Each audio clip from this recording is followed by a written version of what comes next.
Western Sahara, which is not so familiar to many of us,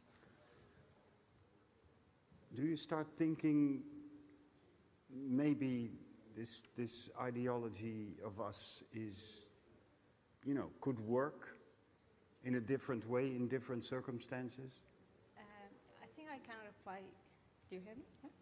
I think I can reply to this question by saying that actually Kurdish liberation movement under the philosophy of Abdullah Öcalan, which is democratic and federalism, is not just for Kurdistan.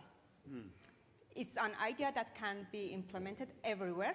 This is why I'm asking, because this could be the result of solidarity, yeah? Yes, of course, of course.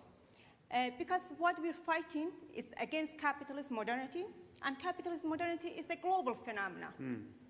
And I talked about the few multiple crises in Rojhelat and in Iran. I talked about Rojhelat, that how we face many layers of colonization, but it doesn't only here, it's everywhere. I would ask everyone here, do you really consider yourself as a free beings? No, we are dominated. We are dominated. We are all dominated. And the Western Sahara is a clear example. Western Sahara is a very good example, clarifying that it doesn't matter, it's in Kurdistan or Western Sahara or even here. Now what we have in Western society or countries, they utilize some mechanism to decrease a little bit of this discrimination. For what?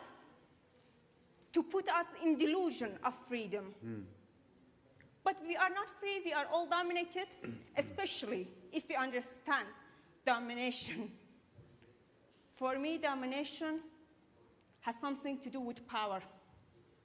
And wherever the power is distributed, not in a balanced way, in a horizontal way, we are dominated.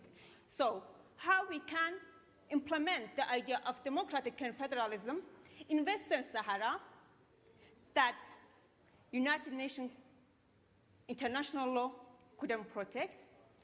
Abdullah Öcalan explains that in 3 ways. It says to implement the idea of democratic and federalism, first, we can make a compromise with nation states that dominated us. So from the bottom of the society, we create the infrastructure for direct democracy. We can build our autonomous local councils, communes, educate people, and to fight and to balance the top-down power structure this way. This is one way. But in Turkey, we did this, and the Turkish nation state destroyed everything. So, second option, unilaterally, we do that. We do that no matter if nation state want to allow us or not. And the third option, based on Öcalan, it says we have 2 ways in third way. Either we accept defeat and our domination, or we resist and struggle against this oppression and domination. So what is direct democracy, and what is its relation to domination? If we have time, I can explain it, that how direct democracy actually can overcome domination. So when I'm talking about direct democracy, which is in complete opposition to a liberalized form of democracy that we have in Western society, I refer to equal participation in 3 different stages. First, equal participation and directly in the process of discussion, deliberation.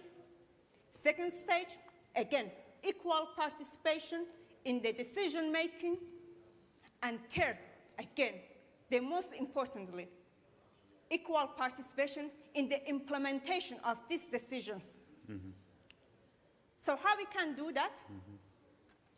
how we can do that is the society. When we want to build a house, we have to build the foundation of the house.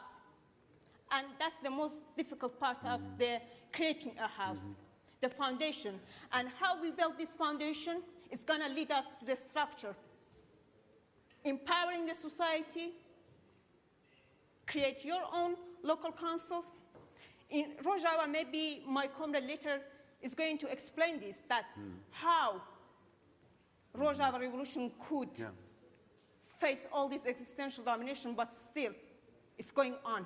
We're going to hear from you at 5 o'clock in the next